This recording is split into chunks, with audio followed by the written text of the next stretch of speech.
In a quiet town, a family's home stands eerily silent. Years later, their full bodies surface in a shallow desert grave, brutally silenced forever. Unravel the sinister web of lies and greed in a chilling McStay family case. The truth is darker than you can imagine.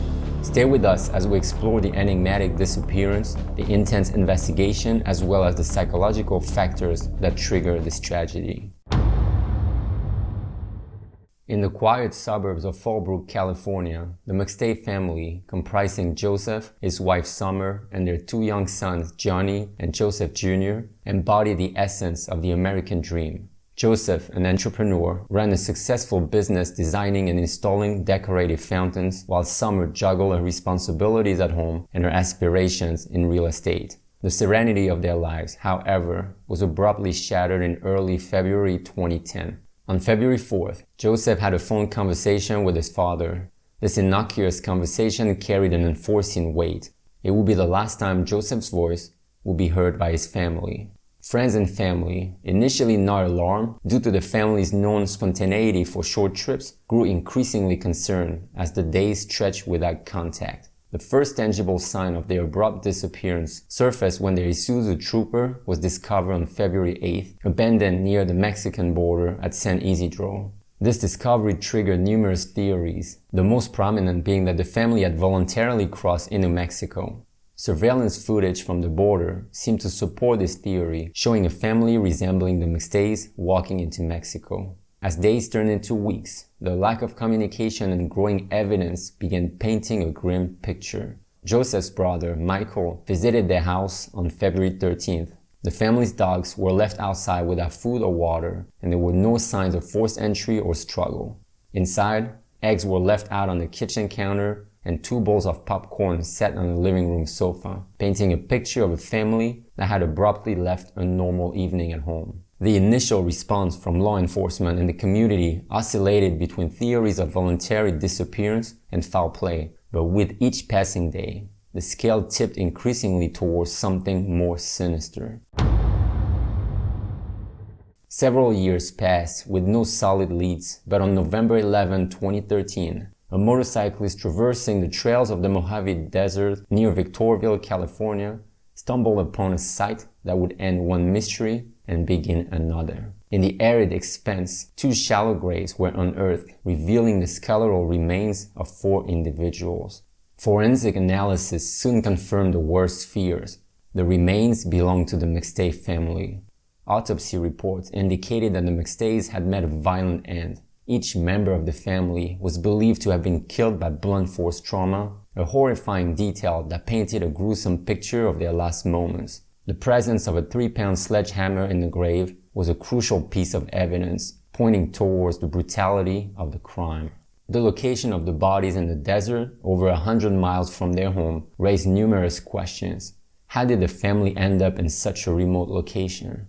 This discovery dispelled the earlier theories of the family voluntarily crossing into Mexico. Investigators re-examined the family's life, scrutinizing Joseph McStay's business dealings, personal relationships, and financial records. Joseph's business, Earth-inspired products, specializing in custom water fountains, became a focal point. Scrutiny fell on Joseph's business associate, Charles Chase Merritt. Merritt, who fabricated the metal work for the fountains, had known Joseph for years, and the professional relationship had deepened into a personal friendship. The breakthrough in the case came from digital forensics. Analysis of Joseph's QuickBooks account, which was used for his business transactions, revealed suspicious activity. After the family's disappearance, checks totaling nearly $21,000 were written to Merritt and others. Another crucial piece of evidence emerged from cell phone records. Merritt's phone pinged near the gravesite in the Mojave Desert just days after the McStays vanished. This geographical correlation placed Merritt at a critical location and contradicted his statements about his whereabouts during that time. Investigators also noted Merritt's behavior in interviews. He referred to Joseph in the past tense just 2 weeks after the family was last seen, a detail that raised suspicion about his knowledge of the family's fate. As the evidence mounted, the motive became clearer. Merritt's gambling habits and financial troubles painted a picture of a man under significant financial strain. In November 2014, with the evidence aligning, Charles Merritt was arrested and charged with the murders of the McStay family. Disclaimer: the following factors are only speculations and do not reflect a professional psychological analysis. While these psychological factors provide some context, they do not excuse or justify criminal behavior. Prosecutors argued that Merritt had a gambling problem and was in a dire financial situation. Evidence showed that Merritt wrote checks totaling over $21,000 on Joseph McStay's business account in the days following the family's disappearance and then went on a gambling spree. The stress of financial hardship can sometimes lead individuals to make extreme, irrational decisions, especially if they feel cornered or see no other way out of their situation. The trial revealed that there were disputes between Merritt and Joseph McStay regarding the business. Merritt may have felt betrayed or cornered by business decisions made by McStay, leading to feelings of anger and resentment. These emotions can be powerful triggers, particularly if Merritt perceived them as threats to his financial stability or personal identity.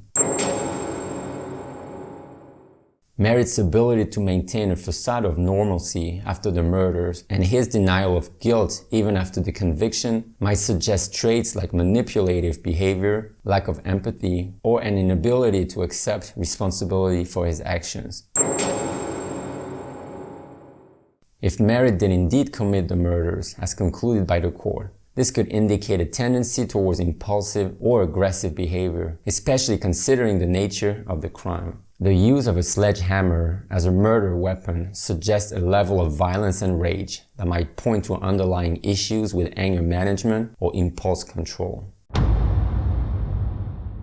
The trial of Charles Merritt began on January 7, 2019 in a San Bernardino court. The prosecution presented a narrative of financial desperation driving Merritt to murder. They argued that Merritt, facing significant financial problems and a gambling addiction, saw the McStay family as a financial lifeline. One of the most compelling pieces of evidence was the digital trail left by Merritt. Analysis of the QuickBooks account revealed that the checks for $21,000 were written after the family had vanished, contradicting Merritt's initial claims. Furthermore, cell phone records placed Merritt near the gravesite in the days following the family's disappearance, a critical piece of geographical evidence that tied him to the crime scene. The DNA evidence found in the McStay family car was also a critical component of the argument. The defense, however, painted a different picture. They argued that the evidence against Merritt was circumstantial and pointed to the lack of direct physical evidence linking him to the murders. The defense highlighted gaps in the investigation and suggested the possibility of other suspects who were not adequately pursued. After months of testimonies and deliberation, the jury found Charles Merritt guilty of 4 counts of murder on June 10, 2019. Finally, on January 21, 2020, Merritt was sentenced to death, marking the end of a long and complex legal process. The McStay family story became a reminder of the fragility of life and reveals the darker aspects of human nature, the alleged motive of financial gain, the betrayal of a business relationship, and the extreme violence used against an entire family, including children, paint a chilling picture of what individuals are capable of under certain circumstances. In popular culture, the McStay family case spurred a renewed interest in true crime stories. Documentaries and series, such as Investigation Discovery's Two Shallow Graves, explore the case in detail, offering insights into the investigation and trial. What do you think? Do you think Merritt is the real killer, or have some leads not been investigated enough? Let us know in the comments down below. Thank you for joining us today on Casual Evil. Remember, you always pay for your crimes, one way or the other.